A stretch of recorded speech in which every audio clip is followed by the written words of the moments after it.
Oi, pessoal, voltei. A Ju tá com alguma coisa que ela não consegue entrar, então o que que eu estou fazendo? Estou mandando para ela de novo. Entrei de novo, quem sabe assim ela consegue agora. Vocês estão me ouvindo bem? Tá tudo ok? Mandei para ela por DM, vamos ver se agora ela consegue.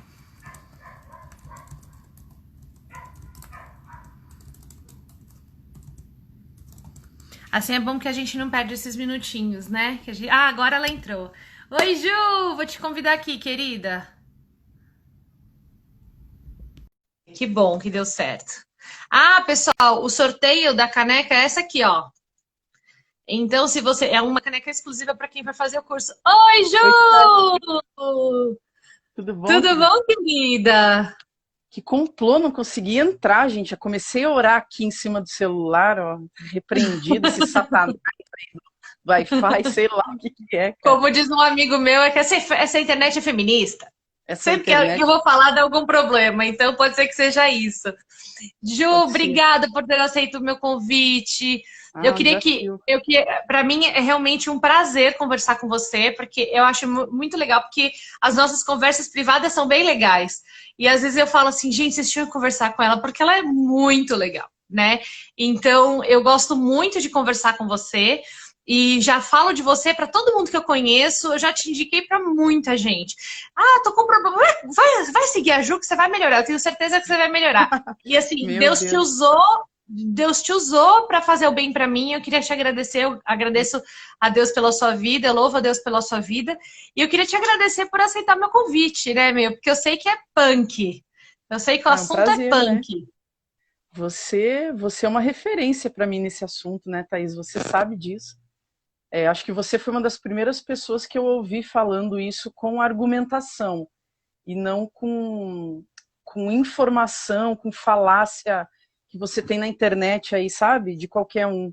Mas não, com fundamentação teórica, com argumentação. E isso me prende muito, sabe? E aí eu comecei a me interessar muito por esse assunto por causa de você. Então, para mim é um prazer. É um prazer estar aqui. Gosto muito de você, da sua vida, do seu ministério também. É um desafio, né? Estar conversando, unindo esses dois assuntos que não tem como segregar, né? Não tem como Não separar tem. sexualidade de feminismo, né? Não tem. E eu tava explicando, eu falei, acho que ela atrasou um pouquinho, vou começar falando com as pessoas. E eu comecei a explicar um pouquinho sobre o que que é a revolução sexual. Muita gente acha que é um bicho de sete cabeças que não faz parte da nossa realidade. Mas a bem da verdade é, se você tem menos de 100 anos, você já nasceu embebido no mundo de feminismo. E o feminismo, desde a sua natureza, ele foca na liberdade sexual.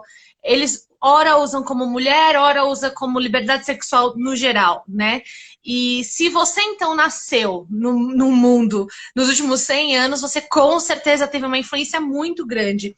E eu estava explicando para as pessoas, antes de começar com você já, é que para mim, essa foi a área que eu mais identifiquei influência do feminismo na minha vida, né? Então foi quando eu comecei a estudar o feminismo, na hora que eu me debati com esse tema, foi a hora que eu tive mais choque com o feminismo, porque eu de fato propagava ideias feministas sem saber que eram ideias feministas sobre Sim. sexualidade, né?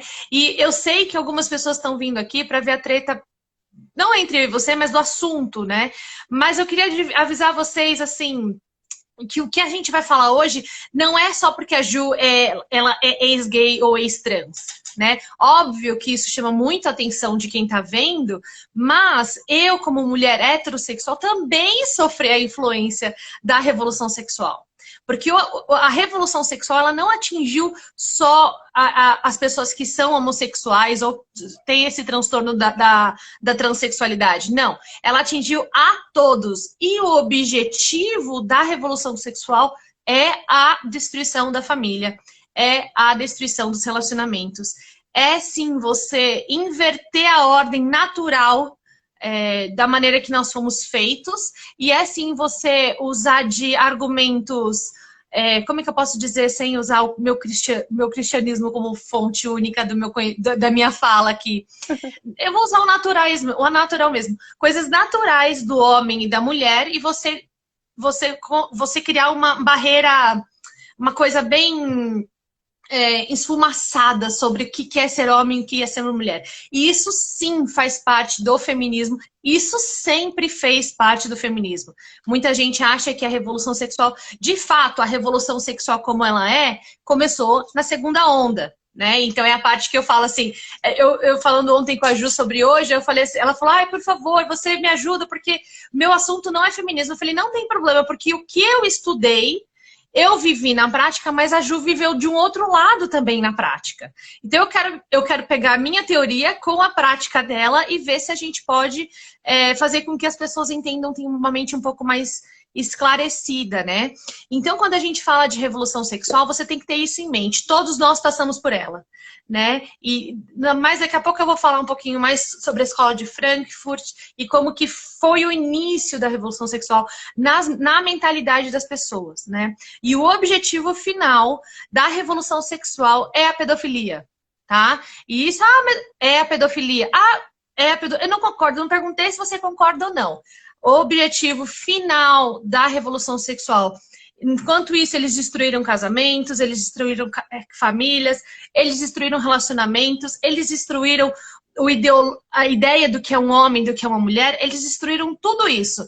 Mas o objetivo final é chegar na pedofilia, tá? Então vamos lá, Ju, dou a palavra para você já começar falando sobre o que você pensou, e aí eu começo fazendo as minhas perguntas, tá bom? Tá.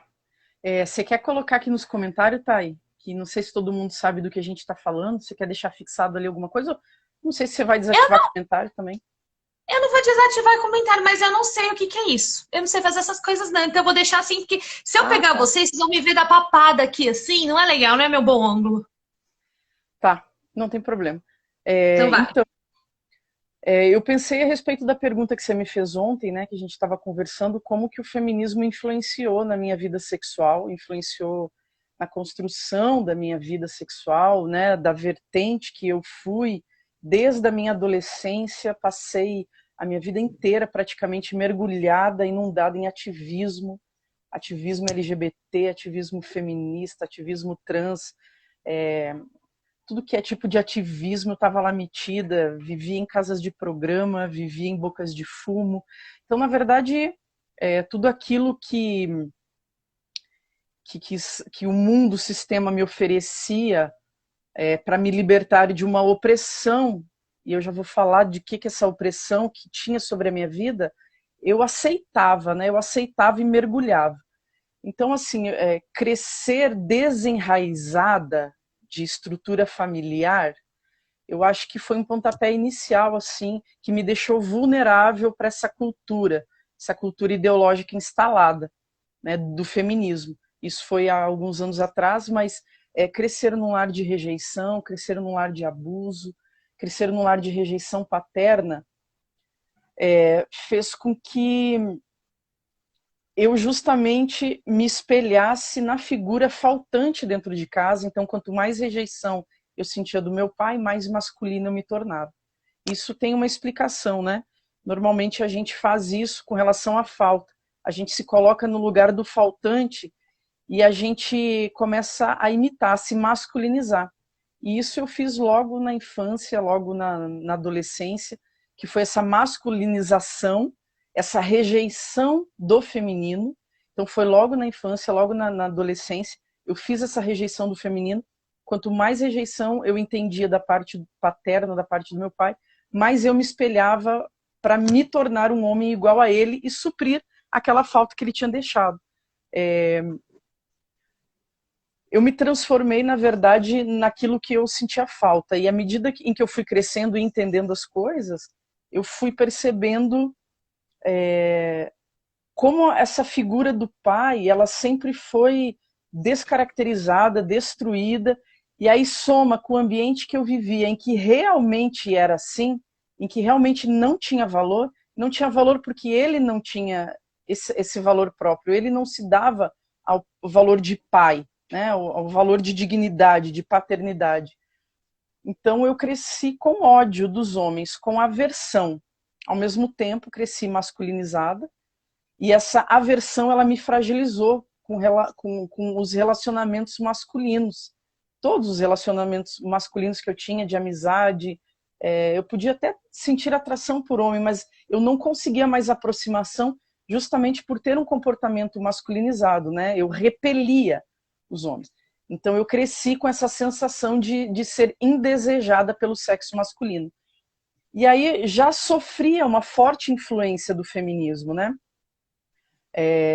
Que sempre lutou contra o próprio patriarcado, né? Uhum. E aí para mim não é difícil fazer essa ligação de que essa derrubada, né, essa pressão sobre o patriarcado, ela vem justamente sobre um pai que é, na visão do feminismo, um pai mau, um pai que não protege, um pai que não está lá, um pai que é ausente, um pai que não ama.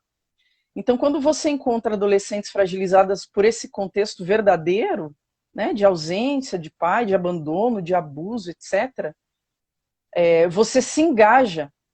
Então você não se sente mais desenraizada, você se sente pertencente agora a uma tribo que te acolheu. Uma vez que o teu pai e a família não te acolheram, elas te acolhem, né? Então aquela figura que era para te trazer proteção, cuidado, orientação, limites, provisão, é substituída então por uma causa. A causa vai me dar isso. Aquilo que o meu pai não me deu, então a causa vai me trazer. A causa vai me trazer, a causa luta contra essa injustiça do patriarcado, porque o patriarcado em latim quer dizer o pai. Então eu vejo uma ferida muito grande aberta justamente nas feministas. E eu procurei hoje à tarde a declaração de algumas feministas com relação à sua família. Sabe? Como que foi o seu ambiente paterno? E eu encontrei depoimentos assim, tristes, assim, desastrosos. Eu tô me segurando pra não chorar, Ju. Eu confesso que ouvindo você falar é uma coisa que eu fiquei conhecida também por causa de um debate que eu fiz, que me procuraram num restaurante há uns anos atrás, e quando eu estava nesse restaurante, as meninas vieram me chamar para eu ir para fora. Elas estavam de calça jeans e sutiã. E eram meninas, eram adolescentes. Não tinha ninguém mais do que 20 anos. Tinha. Não na linha de frente. As que estavam de roupa tinham mais de 20 anos. Mas as que estavam seminuas eram adolescentes. Né? Meu corpo, minhas regras. E aquela coisa toda de... você sabe qual a sensação que eu tive? Porque as que estavam de roupa no fundo, elas chamavam as meninas na frente. Elas iam lá atrás, falavam alguma coisa. Quando ela voltava, ela vinha me rebater. Aí, sabe que sensação? A sensação de aliciamento. Para mim, é o aliciamento. Tanto de menor, quanto até para a prostituição ou para o homossexualismo, por exemplo. Né? Então, elas usam desse argumento de que, olha, os homens são ruins. Elas destruíram a visão masculina, a visão que a sociedade tem dos homens, e acham ruim que os homens falaram, então tá bom, já que eu vou levar a fama, vou agir dessa maneira mesmo, já que eu tô levando a fama. E sim, existem homens ruins, mas existem homens fantásticos. Mesmo. E uma das partes que elas não percebem é que elas desejam ser os piores homens possíveis. Porque esse homem que abandona a família, esse homem que abusa dos seus filhos, esse homem que bate na sua esposa, esse homem não é uma boa pessoa. E eu não conheço ninguém que aplauda as atitudes que esse homem faz. Mas as feministas, o feminismo em si, colocou na cabeça dessa mulherada de que elas têm o direito de agir da mesma maneira. Então, elas também abusam de seus filhos, elas também agridem seus cônjuges, elas também são hipersexualizadas. Hoje, as mulheres elas começam uma atividade sexual mais cedo do que os meninos. E hoje, quando elas atingem a idade de 21 anos, uma menina já teve mais de 10 parceiros sexuais. A promiscuidade hoje das mulheres é muito maior do que a promiscuidade masculina. E não sou eu que estou falando, são estudos, né? Então, desculpa, era só para fazer um adendo disso aqui, porque você vai falando, eu amo ouvir você falar, mas às vezes eu acho que tem algumas informações que as pessoas também precisam ter da teoria, né? Então, desculpa, Ju, pode continuar. Não, vai falando aí, vai falando, em nome de Jesus. Não, por favor, eu quero te ouvir, eu tô aqui para te ouvir. Então eu vi nos depoimentos hoje à tarde, eu até anotei as frases que elas usaram nos próprios livros. Germaine Greene, eu nem sei falar o nome dessa miserável. Germaine Greene. Uhum. Isso, Marilyn Fresh. Tinha uma outra também, Gloria Steinem, nem sei se é isso assim que fala o nome delas. Gloria Steinem, ela inclusive é uma das... Essa aqui é a Gloria Steinem. Isso aí, parecida com a Firestone, né? Cabelo do Tio Wick da família Addams. ela tem uma foto falando de que fez abortos. Eu não lembro se ela que tem vários abortos. Teve uma que falou, eu já fiz X abortos. Teve uma menina que entrou no recorde, no livro dos recordes, que fez 100 abortos. Então ela falou assim que o pai dela morava distante, ela falou isso no livro dela, essa Gloria Steinem, ela falou que o pai dela morava distante, era ausente, que não havia um pai, ela via um pai 2 vezes por ano, ela cresceu com uma ausência. Essa outra Germaine Greene aí, ela falou que o pai dela decidiu cedo na vida que o lar era algo insuportável. E que a sua mãe, a partir daquele momento, se tornou uma tirana e colocou seus próprios filhos, que ela se incluía, colocou seus filhos como assim, oprimidos por esse pai. E ela começou a ver o pai, então, como um opressor do lar, até que ele foi embora. Isso no livro dela também, entre outras ali. Aí eu entendi que essa missão de derrubar o patriarcado, na verdade, que quer dizer pai, é justamente uma missão de derrubar aquilo que elas mais almejavam. Uma falta. É um ódio daquilo que lhes faltou. A proteção, o amor, o cuidado. Sabe? Foi o que você disse, nem todos os homens são maus. Então, eu vejo que o pai ele constrói na família justamente assim a capacidade da gente confiar em homens, entender que existem homens bons, né? Mas como isso não é possível para todo mundo, essa experiência, né? Nem todas têm essa experiência boa no lar, assim como eu não tive, mas tive uma experiência ruim. Então, como que a gente vive? A gente vive a partir do que a gente ouve. Eu ouvia muito essa falácia do feminismo. Então, a gente vai ficar esperando um homem, né? Para casar, linda, cheirosa, perfumada? Não, a gente se revolta, a gente se torna vadia, a gente vai combater esses caras que lá no início da maternidade nos faltaram. Eles sempre estiveram ausentes. Então eu não vou ficar a vida inteira esperando. Então eu me revolto contra esse sistema, que na verdade é uma figura. É uma figura, né, que aí é atacada por essas feministas. E pode falar aí quando você quiser, viu, Thay? Não, eu acho interessante a gente lembrar, eu não sei quantos aqui conhecem a escola de Frankfurt, que foi uma das grandes responsáveis pela revolução sexual nos Estados Unidos. E assim, de novo, a gente pega muito do que vem de fora, tem pouquíssima coisa que é criação brasileira, a gente tem muito mais coisa, influência de fora do que outra coisa, né? Do que nós mesmos criamos uma teoria feminista, nós não temos tanto isso. Mas a escola de Frankfurt, eles tinham um interesse muito sério, mudar os Estados Unidos. O objetivo deles era mudar a cultura. Por quê? Eu não sei se vocês sabem, mas os Estados Unidos, ele foi criado para ser um país cristão, né? Então, toda a sua política, ela é voltada para o cristianismo. E dentro do cristianismo, a família tem um valor absurdo, né? Não existe lugar mais seguro do que a igreja e a família. Não tem. Então, se você tem uma família bem estruturada, é muito difícil você ser invadido por ideologias, por pensamentos revolucionários, né? Que a gente tem aí hoje falando de marxismo, socialismo, etc. Então, como é que foi feita a lavagem cerebral? Vou dar um resuminho aqui, só para vocês entenderem sobre isso, né? A lavagem cerebral começa, só que ninguém começa falando de púlpito, ou, olha, gente, é o seguinte, a gente quer normalizar a pedofilia, isso não acontece. Não é assim que funciona. Mas começa com uma ideia. E a primeira ideia lançada nos Estados Unidos na década de 20, nas escolas e nas universidades, foi: o casamento não é a fonte de felicidade que você tem. E eu vou falar, eu sou recém-casada, de fato o casamento não é a nossa fonte de felicidade. Porém, O nosso casamento, estando na base, que é a nossa fonte de felicidade, a gente aguenta qualquer perrengue. Né? Então, no momento que eles começaram a implantar que o casamento não era uma fonte de felicidade, 20 anos depois, nós tivemos o quê? O boom do divórcio. Ora, se eu não preciso estar casada para ser feliz, quem nunca ouviu essa frase de gente que está saindo de um casamento? Ela não me faz mais feliz, ou ele não me faz mais feliz. Não é aqui que eu tô procurando a minha filha. Não tô sendo feliz nesse casamento. Casamento não é para trazer a sua felicidade.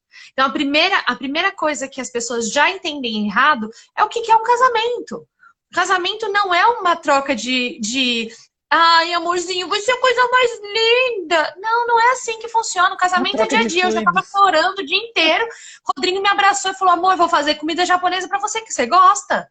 E tá lá fazendo enquanto eu tô aqui. Então, assim, isso é casamento. É você tá descabelada, chorando, e ele fala, você é linda, você é a mulher mais linda do mundo. Isso é casamento.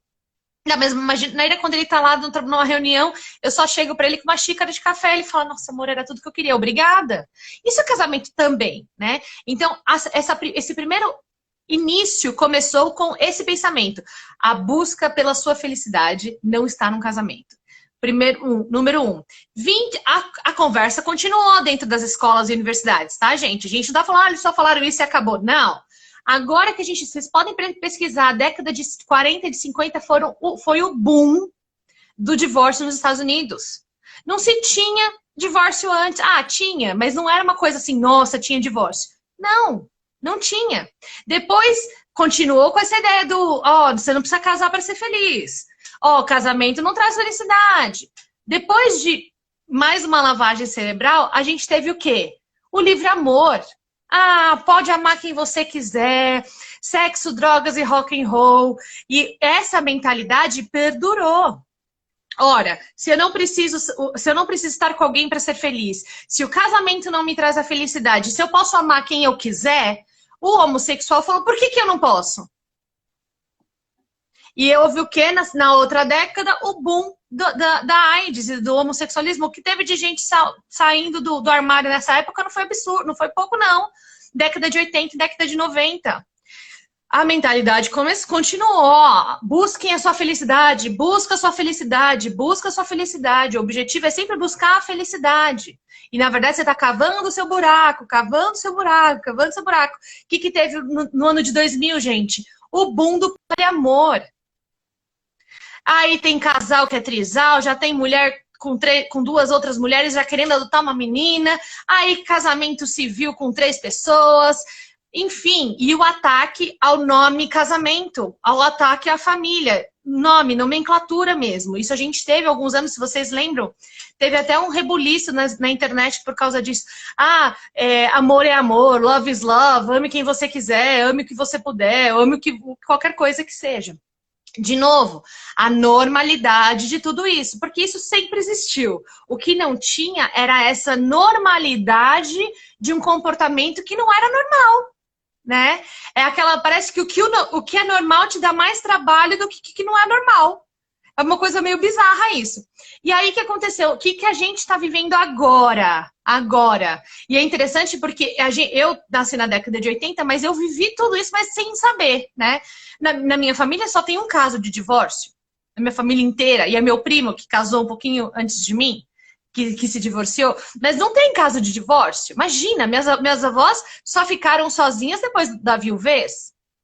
Então não tem essa ideia de, não casou, termina. E aí, o que aconteceu? Essa lavagem cerebral. Bom, se eu só caso para... O casamento não me traz a felicidade. Se eu caso só...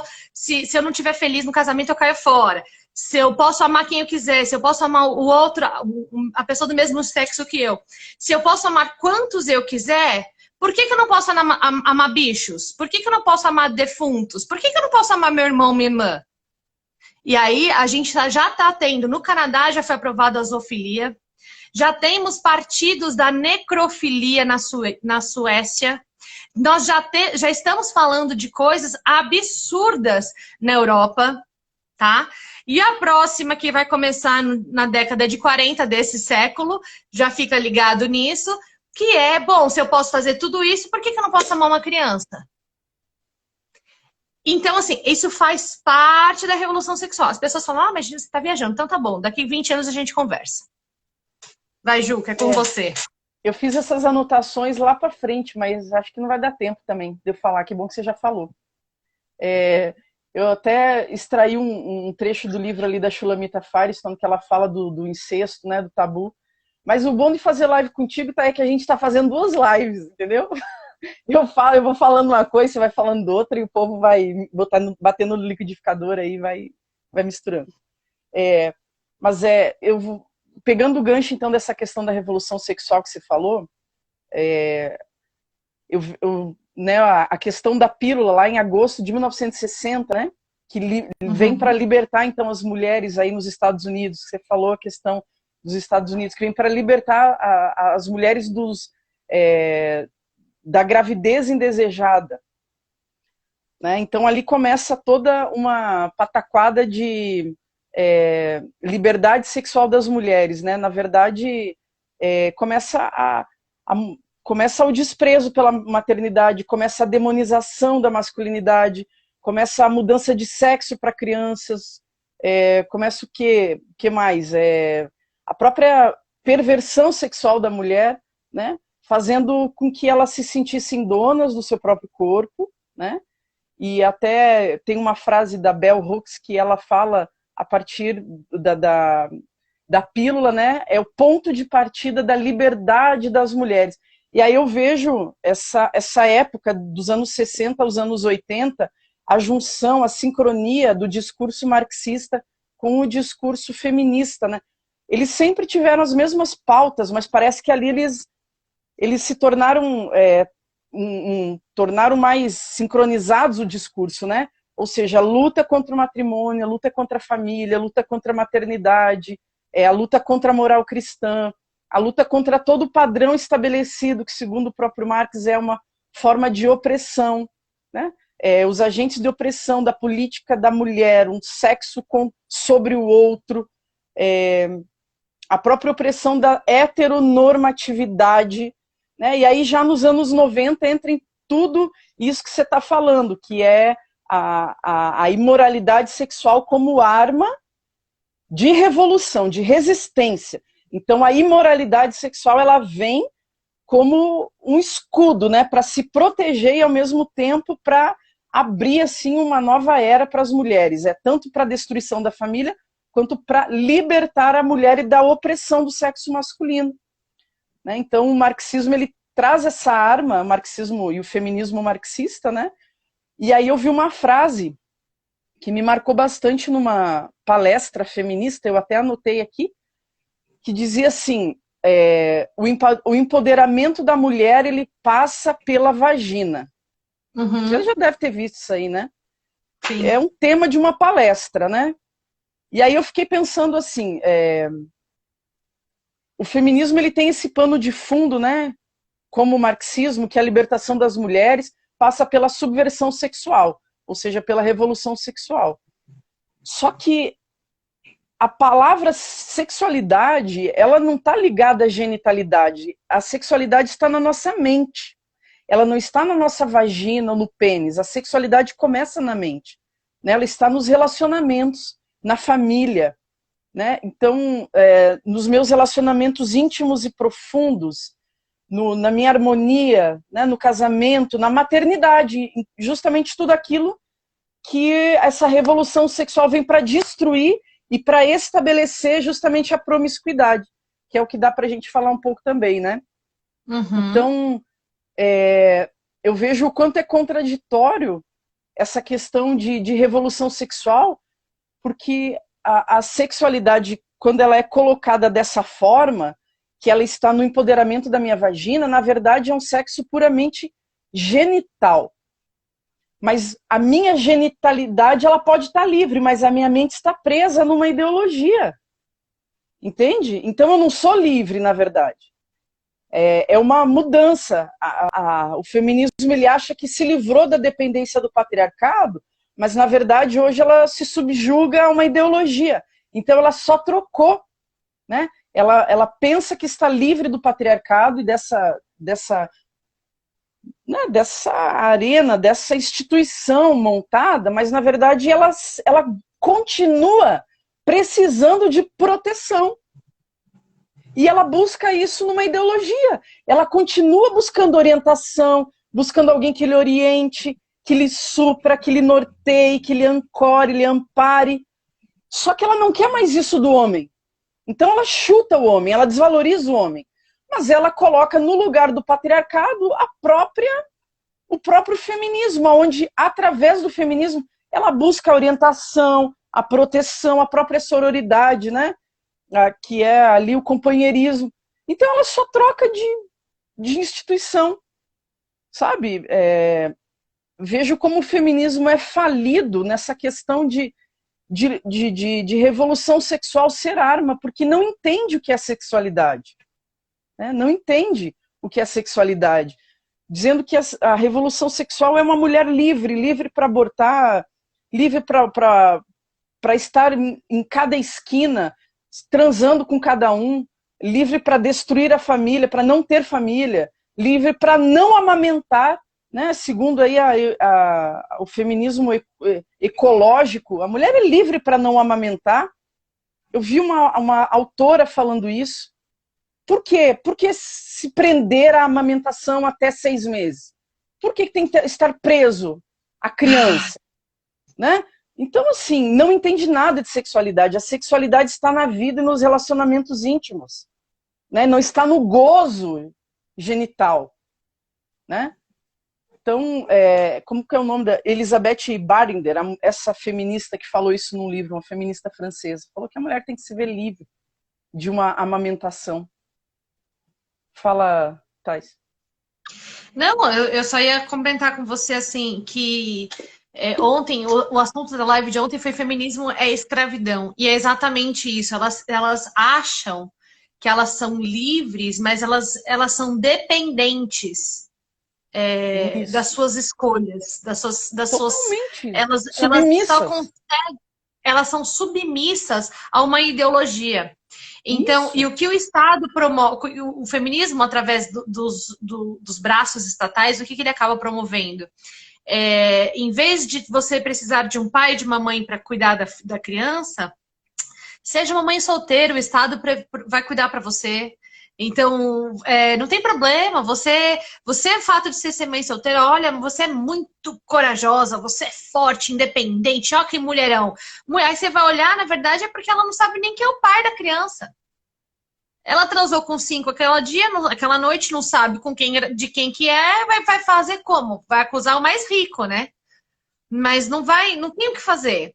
Então, o que eu vejo, o feminismo, ele pegou mulheres e transformou essas mulheres em pessoas, em crianças, em infantis. A criança, o adolescente, ele não tem noção das suas escolhas. Ele até sabe que está fazendo errado, mas ele não tem noção da consequência que aquilo vai causar. Agora, um adulto que transa tem que lembrar que parte da sua escolha por transar é a gravidez.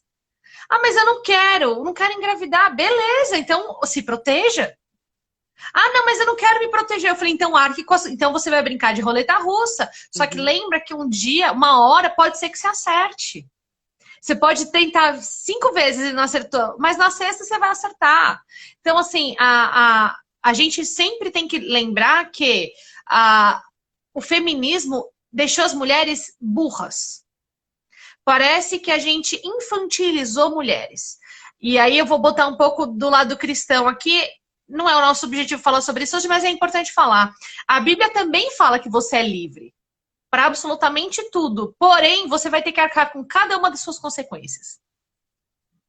Ah, você quer fazer? Não tem, você faça o que você quiser, você tem essa liberdade de fazer.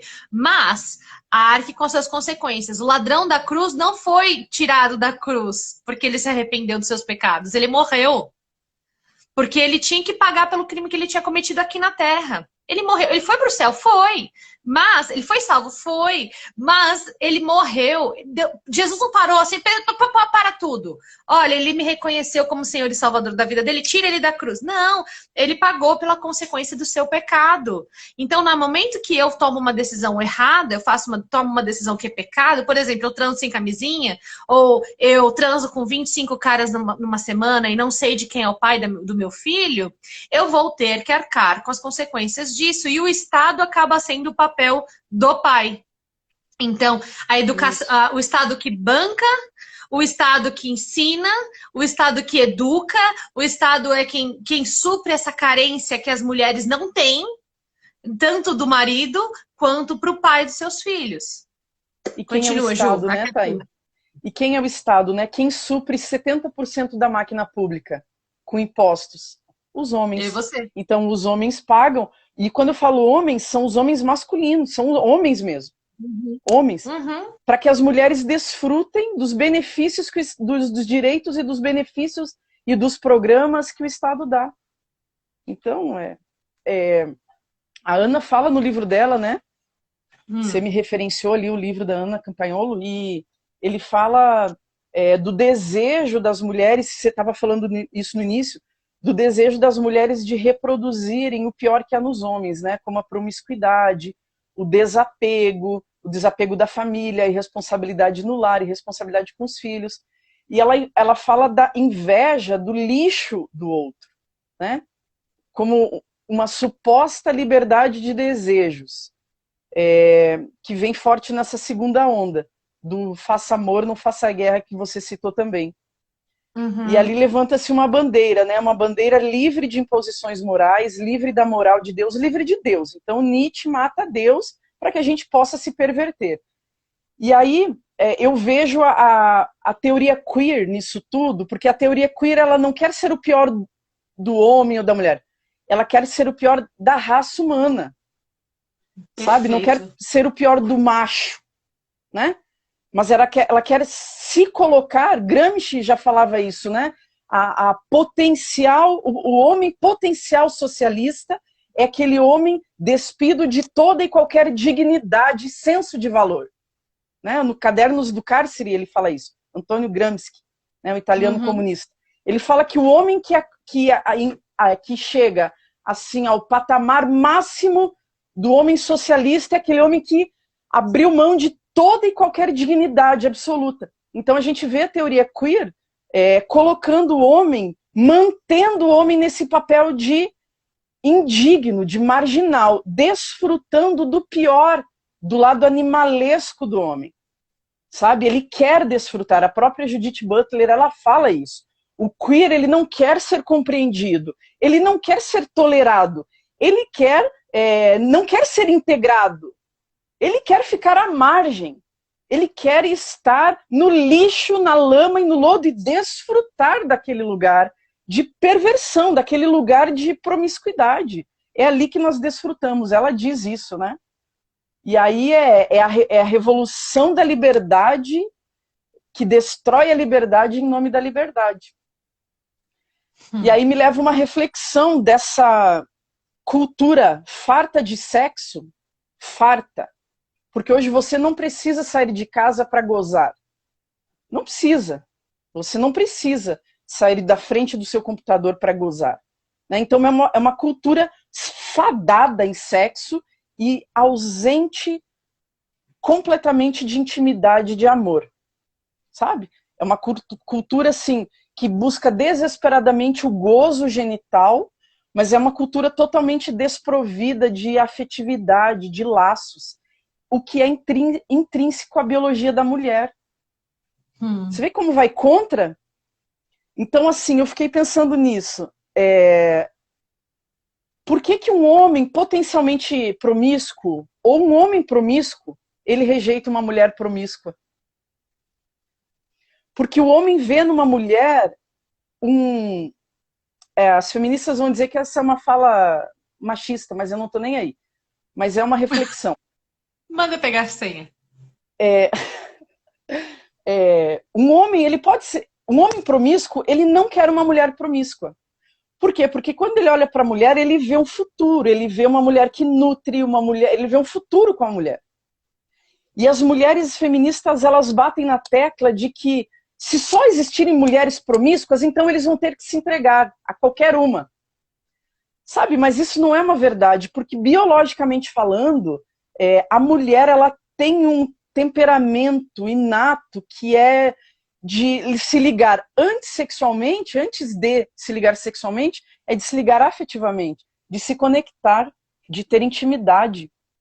Sabe? Eu tenho uma certa autoridade para falar que muitos relacionamentos homossexuais femininos, eles são nutridos pela dependência emocional. É só afetividade, não é sexo.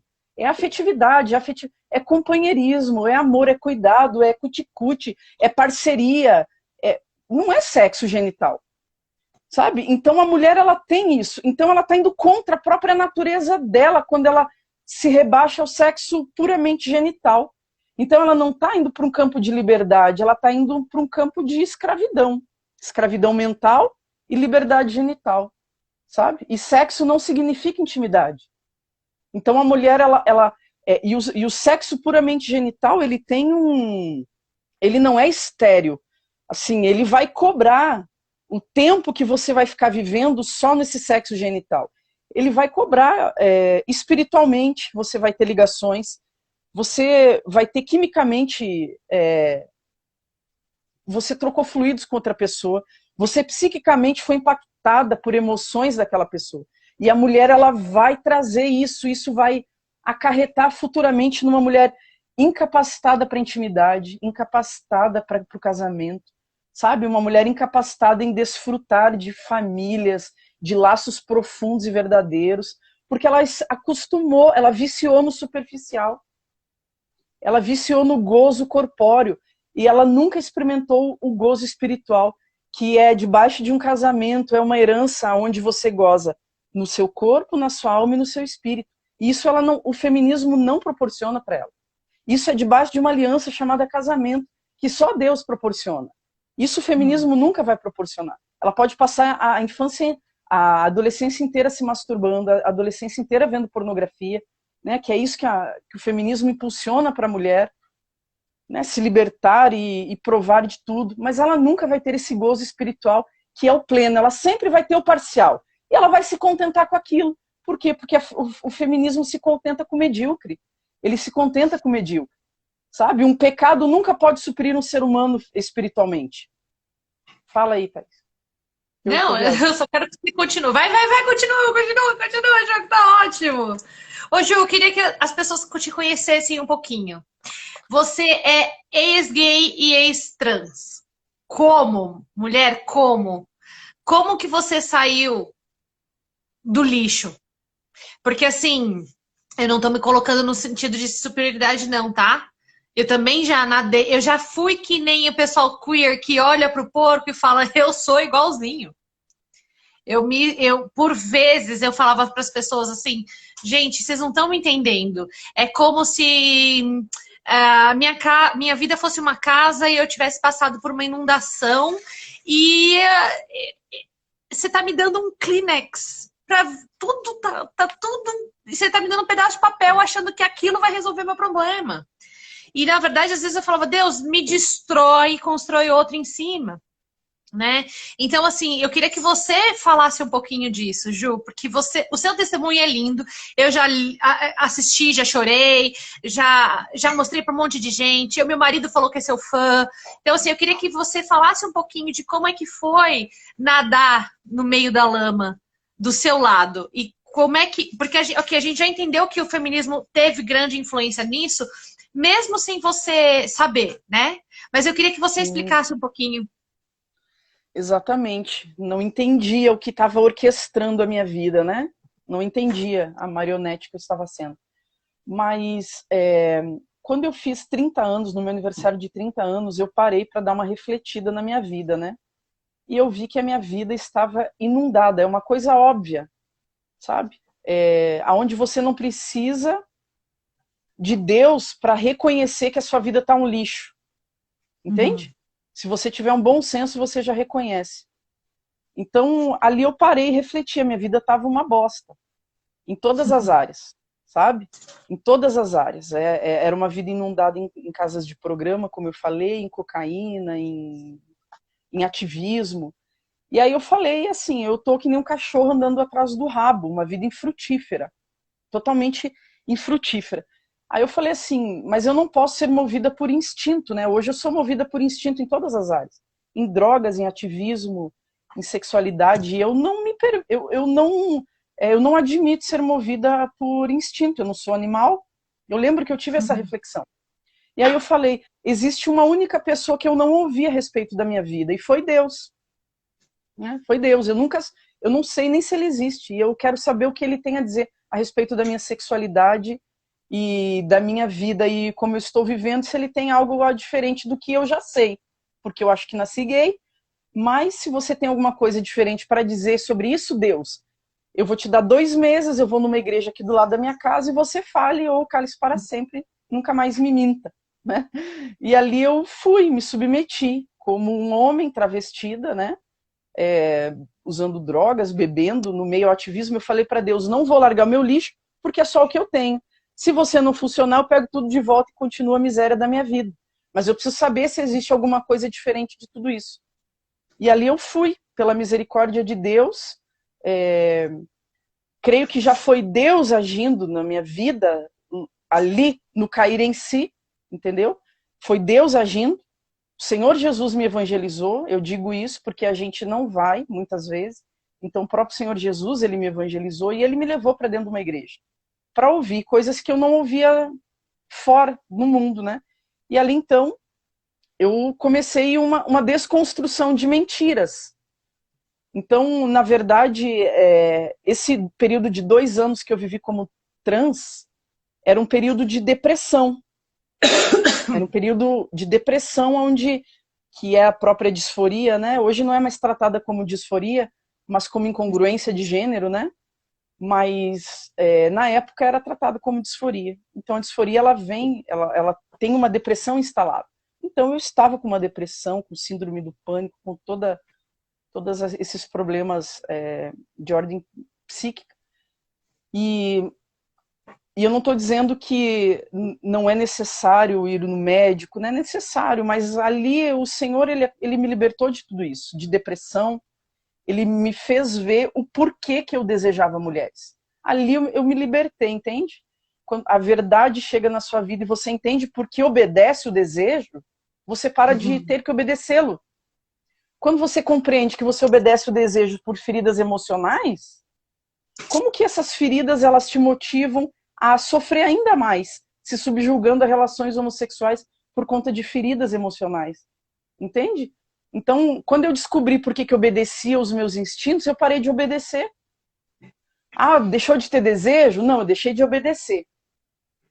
Porque aí se tornou uma escolha. Entende? Então, ali eu fui liberta da tirania, do poder do pecado que a Bíblia diz que o Senhor Jesus nos liberta. A influência do mal continuou dentro de mim, mas o poder que exercia sobre minha vida, ele saiu. O Senhor Jesus, ele retirou esse poder. E ali eu comecei uma caminhada com Deus, eu estou até hoje, vai fazer 8 anos, onde eu venho desconstruindo, primeiro, uma consciência errada de quem eu sou, né? Diante de mim mesma. Eu lembro que nessa igreja eu ouvi de uma mulher que ela me falou assim, Juliana, você é uma mulher e isso é o que Deus tem para você. E quando ela falou isso, foi a novidade de vida chegando na minha vida. Né, uma verbalização afetiva de quem eu era diante de Deus, de mim e da sociedade. E eu tomei posse daquilo, eu me apropriei dessa identidade e eu comecei a viver ela em Cristo, né? Com muita dificuldade, assim. Não encontrei o caminho das Índias ainda, né? Mas eu não volto para esse lugar. Para esse lugar de escravidão eu não volto. Amém. Em nome de Jesus. Assim, Ju, o que mais me marca na sua história é a maneira linda. Eu falo que Deus... Eu fico arrepiada, que não dá pra ver, mas eu tô arrepiada. Mas Deus consegue pegar um porco e não transformar num bacon que meu marido ama e acha delicioso. Mas ele pega... É aquela coisa do filho pródigo mesmo. A gente come... a comida do porco, a gente se lambuza ali e ele nos dá nova roupa e fala, volta para casa, filho, eu tava te esperando, né? E, e quando eu ouvi a sua história a primeira vez, eu chorei tanto que eu tô me segurando aqui para não chorar. Por quê? Porque eu, por estar envolvida com o feminismo, eu conheço muitas meninas que estão passando por isso. Mas muitas. E muitas vezes as pessoas me entendem um pouco errado, até pelo meu fato, eu sou grosseira mesmo, falo desse jeito mesmo, paciência, lide com o meu jeito. Mas eu tenho raiva de quem escreve os livros. Eu tenho muita raiva de quem produz essa mentalidade nessas meninas. Porque a minha vontade é de sair abraçando essas meninas e falar assim, vai ficar tudo bem, não precisa entrar nessa, né? O feminismo, ele é um movimento que veio para matar, roubar e destruir. Ele veio para matar a pessoa que Deus te criou para ser, né? Que você foi criado para ser. Ele veio para roubar a sua humanidade, porque ele te torna num ser desumano. E ele veio destruir. Ele veio destruir quem você é. Ele veio destruir a sua essência. A sua essência que era para ser uma coisa bonita. E eu sempre falo assim, como eu vejo que essas meninas são, né? Eu falo, não adianta você ser uma cadeira no teto. A cadeira no teto, ela não perdeu a sua essência, o que é o formato da cadeira. Então você pode modificar o seu corpo inteiro, falando que você não é mais homem, agora você é mulher, ou você não é mais mulher, agora você é homem. Você pode mudar o seu corpo. Para mim, você vai sempre continuar sendo uma cadeira. Porém, uma cadeira que está presa no teto. Você só não sabe como sair dali. Então, o meu papel, trazendo o conhecimento... Porque assim... Ju, se essas meninas tivessem conhecimento sobre a manipulação que foi feita na mente delas, e é por isso que eu falo que o feminismo foi a área que mais me atingiu, essa parte da revolução sexual, porque eu não percebia que eu fui manipulada. Eu não percebi a manipulação que eu acabei sofrendo. Então, se elas percebessem isso, talvez a decisão delas fossem contrárias à decisão que elas tomaram pelo feminismo. E aí, a gente até conversou semana passada sobre uma pessoa que me pediu ajuda. Você olha para a pessoa, você desenha. Você não precisa de muita informação. Porque é uma destruição, primeiro, da sua identidade. Então, você nega o seu eu, o seu sexo, e depois você desconstrói o seu gênero, que são duas coisas diferentes, né? Então, essa desconstrução, ela é um trabalho de formiguinha que o feminismo tem feito há muito tempo. Não foi agora que eles começaram. Né? Desde o Éden. É que, como eu falei que a live hoje não era de cristianismo, às vezes eu falo assim, vou tentar levar só para a parte teórica, mas é assim, desde o Éden, né? E assim, eu não sei quanto tempo a gente tem, porque a gente começou um pouco mais tarde. Então, não sei se a gente ainda tem 4 minutos. Deve ter uns 4 minutos, então tá mais ou menos. Então, Ju, eu quero deixar você se despedir. Eu queria te agradecer, amiga, por ter aceitado, amor? Aceito, tá certo a primeira vez. Por você ter aceito meu convite. E assim, é sempre um prazer conversar com você. Eu amo conversar com você no privado e amo conversar com você assim também, porque a gente percebe que as pessoas precisam desse conhecimento que você tem e você fala com uma clareza que é fácil de entender, né? Então, apesar do assunto ser pesado e difícil, com você ele se torna leve e fácil. Então, que Deus te abençoe, minha amiga, que saiba que aqui em São Paulo você tem uma casa de portas abertas para você. O churrasco e mate, que aqui meu marido é desses, apesar dele não ser gaúcho, mas ele acha que ele é. Daqui a pouco tá falando tchê pra mim. Enfim, mas o que eu quero te dizer assim, você tá aqui, no meu coração e na nossa casa tá de portas abertas para você. Então, assim, do fundo do meu coração, eu quero te agradecer pelo convite e deixar as portas abertas. Quando você quiser conversar mais, a gente conversa mais. Se eu puder te chamar, eu vou te chamar mesmo, porque eu amo conversar com você. Mas obrigada mesmo. A palavra é sua, Ju. Amém, foi muito bom. Passa rápido, né? Tinha tem tantas outras coisas que a gente acabou nem se aprofundando, né? Eu sei disso, fico devendo um pouco, né? A questão Não tem problema, não, foi ótimo. das próprias parafilias, né? Que a Judith Butler traz aí na teoria queer, etc. Mas o Senhor nos conduz, né? A falar aquilo que estava na agenda dele. Então é um prazer, com certeza, para mim. Sempre aprendo muito com você. Mesmo nas lives, eu acho que a gente sempre faz lives paralelas, né? Eu falo uma coisa, você vai falando outra e a gente vai aprendendo. E é muito bom ter a sua amizade, por enquanto virtual, né? Sou sua fã, oro pela sua vida e orei ontem pela sua vida e o Senhor me disse que um batismo de amor está chegando sobre a sua vida. Um batismo de amor que você já, na verdade, já tem sobre essas vidas. Você acabou de falar. Que você tem vontade de amar, de abraçar, né? E o Senhor me trouxe ontem à noite que Ele vai te proporcionar isso na vida, não só no coração, mas você vai ter essa oportunidade. Isso vai começar a se manifestar na sua vida. E eu oro para que isso aconteça, porque você é uma potência, sabe? Você é uma potência. Então, oro e peço ao pessoal que estiver assistindo que ore pela sua vida, pelo seu casamento, pelo seu ministério. Acho que a gente está começando, sabe? Muita coisa que Deus vai fazer na nossa vida através de nós, mas Deus quer cuidar de nós. Ele quer nos cuidar antes, né? E eu vejo como Deus tem cuidado de nós nesse tempo, né? Nesse tempo de ódio instalado, né? O nosso combate é com o amor. Claro que é com a sabedoria, com a intelectualidade, mas antes com o amor. Eu creio muito nisso. A Bíblia diz que é a maior força do universo. Tá bom, minha querida? Eu amo você em Cristo Jesus, amo seu esposo em Cristo. Tá bom? E estou sempre à sua disposição. Foi um prazer. Gente, eu não sei nem o que falar depois dessa mulher, gente. Essa mulher, ela é fenomenal. Gente, se vocês não seguem a Ju, aproveitem para segui-la. Mais uma vez, Ju, muito obrigada. Você também vai ganhar uma caneca, então eu vou falar com você por inbox, que eu quero seu endereço, que você vai ganhar uma caneca também. Mas agora eu vou fazer o sorteio antes que o tempo acabe. E vamos ver quem vai ganhar. Vou apertar aqui sorteio. Quem ganhou foi... A Juliana Ferro não pode porque ela só não compartilhou. Não é aqui. Agora foi. A Hilary Duarte EG, que comentou os dois nomes aqui. Então, realmente, ela foi a vencedora. Acho que dá para ver, né?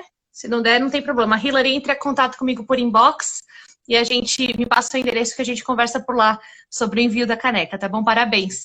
Pessoal, amanhã nós temos uma outra live às 9 horas da noite lá no YouTube. Amanhã é o único dia que é no YouTube. Na segunda a gente volta aqui para o Instagram. Ju, mais uma vez, muito obrigada, querida. Deus te abençoe. E nós nos vemos amanhã lá no YouTube. Pessoal, uma boa noite. Tchau para vocês. Beijo.